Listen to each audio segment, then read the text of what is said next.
Hello, and welcome to One World, One Health, with the latest ideas to improve the health of our planet and its people. I'm Maggie Fox. Planet Earth faces many challenges: pollution, climate change, and new and re-emerging infectious diseases. This podcast is brought to you by the One Health Trust with bite-sized insights into ways to help. In this episode, we're chatting with Dr. Swee Yang. He's Vice Dean for Global Health and Program Leader of Infectious Diseases at the National University of Singapore's Swee Hock School of Public Health. He'll tell us about Singapore's battle with COVID-19. Liang, by any measure, Singapore has weathered the pandemic better than many countries. I've got the data here from Johns Hopkins University. Singapore counted 27 deaths per 100,000, or a case fatality rate of 0.1% of the population. That compares to 316 deaths per 100,000 in the US. It's a case fatality rate of more than 1% of the population, more than 10 times higher. How did Singapore do it? Thanks for having me with you, Maggie. Let me start by acknowledging that we have been very lucky and things might have turned out quite differently.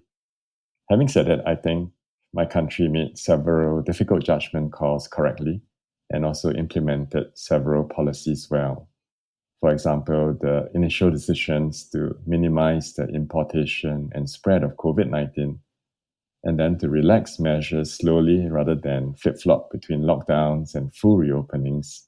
This helped to reduce the caseload and deaths in the period before vaccines were available, and also when we were ramping up vaccinations. And talking about vaccines, the effort to secure sufficient vaccines early and to go to the last mile in terms of vaccinating the population was also important, and this allowed us to open up with a relatively smaller death toll compared to many other countries. You've hinted at this, but Singapore's a small country and it's easy to close borders. Was that one of the factors? I think it is. It is physically easier to close borders in Singapore, but I think it's also important to understand that Singapore is an international hub that's highly dependent on external trade, air traffic, and tourism. So it was also a very costly exercise for us to do so. How about the first outbreak of SARS in 2003, 2004? Did people learn from that, and did they apply the lessons they learned? Thanks for asking that question. SARS in 2003, I think, was our defining outbreak, just like in several other places like Hong Kong and Vietnam. And thanks to the experience from SARS, which we never wanted to repeat again, we set up procedures and training and preparations for future pandemics that help to mitigate the current COVID-19 pandemic for us. So it was certainly a more virulent coronavirus. It's related to our current COVID-19 virus, but it spread less easily. There were hardly any persons who were asymptomatic. And of course, the mortality rate was far higher at between 8 to 10%, depending on where you are around the world. On hindsight, SARS didn't have that much of a health impact compared to COVID-19. I think at the end of it, we had about 238 cases in Singapore and 33 deaths. But it resulted in our economy almost shutting down, one huge public sector hospital out of 6 being closed, which had tremendous impact and strain on all the other hospitals. I was working in the hospital that closed down at that time, Tan Tock Seng Hospital, and I remember that when we left the hospital to go home, you could hardly get a taxi or a bus to pick us up, and we had to walk some distance away from the hospital just to get a public transport. I think there was a collective tremendous fear of SARS at that time that I don't think we ever want to repeat again. That was a long time ago, but somehow everybody in the country managed to remember that. I feel like in some countries, people forgot some of those lessons. That's not really true. The older people like me remember it. And I was lecturing medical students recently and asked them what they were doing during SARS. And they said they were 1 year old. So we're coming into a generation that has forgotten SARS now. So was it public health officials? Was it the government? Who were the people who managed to remember what happened and apply it to maybe a naive population who didn't have those memories? That's a great question. And I think SARS in 2003 for us was the defining outbreak. that showed us how much we needed to do in order to prepare for the next pandemic. And we have managed to keep those lessons with us. We have been planning and training for the past 2 decades.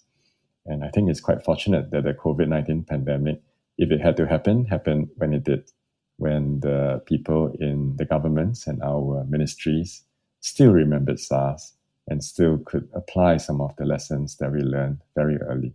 People in many countries in Asia see mask use as a civic duty to protect others as well as themselves. Was that a factor in controlling COVID in Singapore? Actually, we do not have the mask-wearing culture of Japan, but both the government and local experts repeatedly explained the importance of wearing masks after initially going wrong during the early part of the pandemic. And then people could also see the effects, which included fewer cases of COVID-19 for long periods of time in 2020 and 2021. So in fact, many people are still wearing masks out in the public open spaces now, even though it has become optional since almost half a year ago. And I believe there's been another recent loosening of mask requirements, right? Do you think that'll lead to another bump in cases, or are people wearing them when it's appropriate? Well, that hasn't quite happened yet, but the Prime Minister in his National Day rally promised that it would. So we are just kind of coming down from the Omicron BA4 and BA5 wave now, and that became kind of extended because it melded with the BA 2.75 wave as well. So I think once the mask requirements in schools and indoor public spaces are loosened, we should expect a small bump in COVID-19 cases, but it's quite likely we will also have a bump in other respiratory and childhood infections as well. How important were mandatory restrictions? Is there anything unique about Singapore's population or culture that makes restrictions more acceptable? I think virtually every country had some sorts of mandatory restrictions. I think Singapore, being small and being willing to spend great efforts in policing and enforcing these restrictions, were important initially, and that kind of helped set the tone for the subsequent prolonged period of the pandemic. How's the population's trust in what the government and public health officials tell them? I think that trust currently has never been higher because people could see the success of how the pandemic was managed. But initially, there was always high trust in the government and the different civil service public health officials, and that helped in mitigating the worst of the outbreak at the start. Even in Singapore, I can see reports of fears about vaccinating children. Can you talk about how the country's handled that? I think that's a little bit inflated by the news because I don't think we are afraid of vaccinating children per se. Our measles vaccination rates are 95%, so that's really high.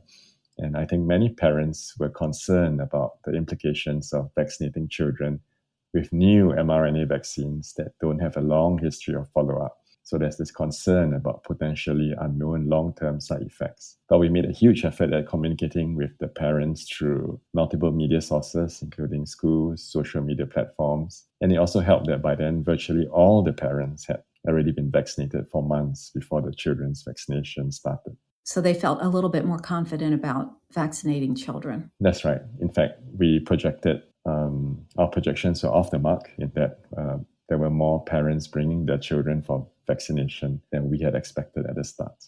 And now, after years of fighting COVID, there's the risk that other public health battles, like the control of drug-resistant microbes, have lost ground. How do you get back on track?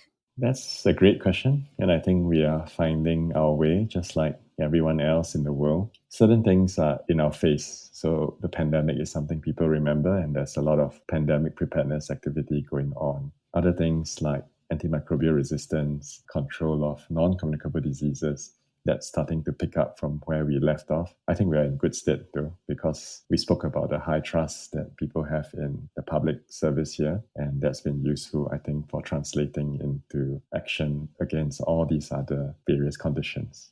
Leong, thanks so much for spending time with us. Listeners can share this podcast, which is brought to you by the One Health Trust, by email, Twitter, or your favorite social media platform.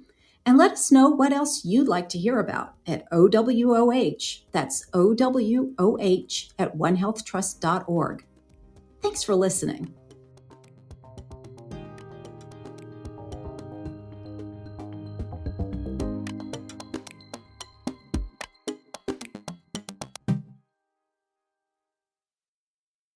Thank you for listening to One World, One Health, brought to you by the One Health Trust. I'm Ramanan Lakshminarayan, founder and president of the One Health Trust. You can subscribe to One World, One Health on Spotify, Apple Podcasts, or wherever you listen to podcasts.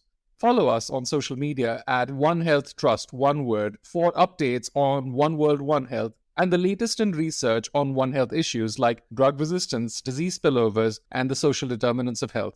Finally, please do consider donating to the One Health Trust to support this podcast and other initiatives and research that help us promote health and well-being worldwide. Until next time.